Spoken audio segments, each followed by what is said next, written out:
Hello, I'd like you to think of something that happened to you last week, involving people. I'd like you to think about what you said to people and what people said to you.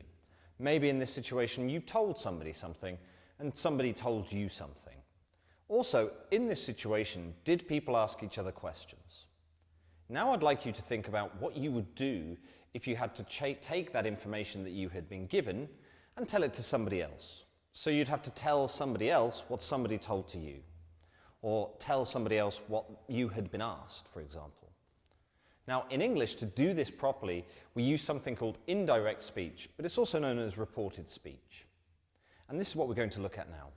So, for example, when we use reported speech or indirect speech, we take direct speech patterns, as in what was actually said, and change that information with other words.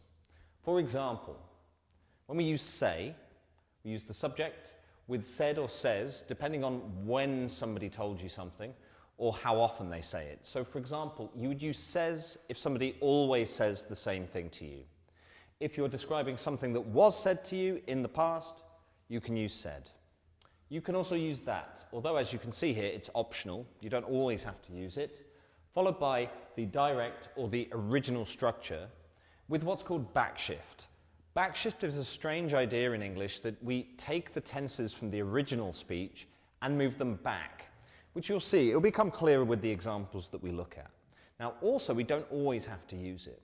For example, if somebody said to you, "I always drink on Fridays," so present simple with always. He said that he always drinks on Fridays.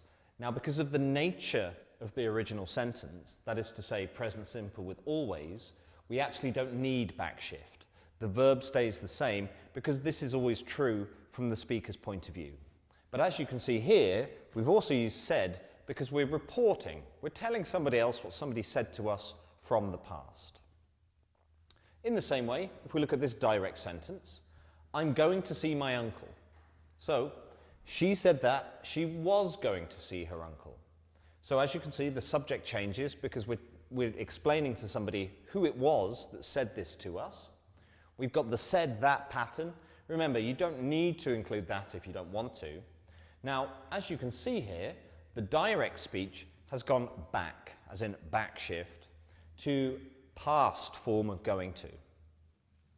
I've seen a ghost. So this time we've got direct speech that's present perfect simple, and we're going to use the reporting speech pattern to explain to somebody. So he said that he had seen a ghost. As you can see, it follows the structure that we've looked at so far, but look at the backshift. We've got present perfect simple that's now past perfect simple. So when you're using reported speech, it's really important to remember the details connected to the structure, but also the changes in the grammar when you're thinking about the direct speech into the indirect or reported speech pattern. Finally here, past simple. I saw a moose under the chair. She said that she had seen a moose under the chair. That is to say, past simple becomes past perfect. So the strange thing about reported speech is that we go from present perfect simple to past perfect simple. Past simple to past perfect simple when using said in reported speech patterns. So we've taken a look at how we use say and the uses of say in direct to indirect speech or reported speech. The other main structure that we use when we're reporting to somebody else what somebody has said or told us is by using tell in indirect speech. The structure looks similar to the say structure, but it's not exactly the same.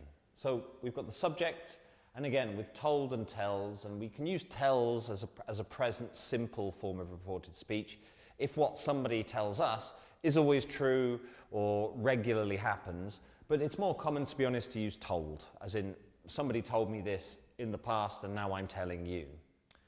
Now this time we've got an object. So for example, he told us, he told me, which we don't have with say. Again, that, which again is optional, followed by the direct original structure with backshift most of the time.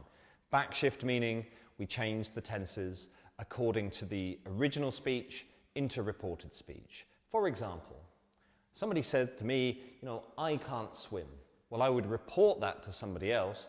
He told me that he couldn't swim. So first of all, if we look at the back shift, can't becomes couldn't. And again, we've got the classic sort of reporting structure here. He told, but the object me, that we don't have with say, and we never have with say or said, but we must always have it with told or tells in reported speech, and we've included that here. We might be hungry. So they told us that they might be hungry. So as you can see here, modal verbs like might don't change. They stay the same. I must go to the shop. So she told him that she had to go to the shop. So must doesn't really have a past form. So what we use instead is the word that's similar to must, have to, and change it to had to, as in the back shift moves back from the present to the past, but it also changes the actual form of the modal verb because had to is more appropriate and therefore more functional. So far, we've looked at how we can use words like say and tell in indirect speech patterns to transfer information between people. He said this, he told me this. Now what we're going to look at is the way we use questions, how we translate questions from direct to indirect speech in English. The first set of questions we're going to look at are yes-no questions. The structure is very different from the say or tell questions, and there are also extra additions that you need to remember. So, when we use yes-no questions, that is a question where the answer is yes or no, in reported speech, they will look like this. Subject, asked, object, usually me or somebody else, if, plus the reporting structure of the question. For example, do you like classical music? So we've got a direct question. In present simple, the answer is either yes or no, and this is what it would look like in indirect or reported speech. He asked me if I like classical music. So you can see here, we haven't used backshift. We haven't changed the nature of the verb because we're not moving around in time. We're asking somebody about a state, something that they always like. And as you can see, subject, asked, object, in this case me, if, because it's a yes-no question, I like classical music. Can you dance like that? And again, we've got a can question this time. The answer again is yes or no, so we're going to use the reporting structure. She asked me if I could dance like that. So this time we have used backshift. We've gone from can to could, because maybe the question was asked previously. But again, I think the thing to really remember is the if. When you're reporting yes-no questions, you have to use if. Is it good or bad? So again, present simple, yes-no question, or one-word question in the answer. He asked me if it was good or bad. So again, we have used backshift. The is becomes was. The information of the question is very similar, but we've used if after subject, asked, object in that indirect reporting structure. Another thing, as you will see here, in direct speech, we've got question marks. In indirect speech questions, we don't use them. So far, we've looked at how indirect speech changes simple questions, yes-no questions, and how the structure changes and how some of the time changes from direct to indirect speech. Now we're going to take a look at more complicated question forms, what, where, when questions and how questions, and how they look different in indirect speech. The structure is quite different from yes-no questions that we've just looked at. For example, we've got subject, again we've got asked, and again we've got the object. So that part of the reported structure is the same. Then we follow this with a reporting structure.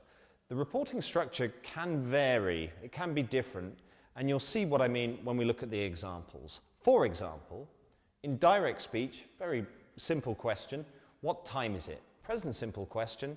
In reported speech, he asked me, subject, reporting verb, object, what time it was. So you'll see there, the verb in the reported structure goes to the end. And that is how it works when we're using the more complicated question structures. Again, for example, how often do you eat meat? So they asked me how often I ate meat. So this time, with the how often question, we haven't moved the verb at all, but instead we've used backshift. Where is the map?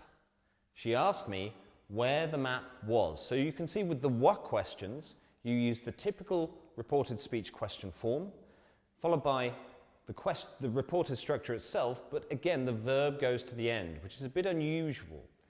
The same as previous reported speech questions, no question marks in the reporting structures.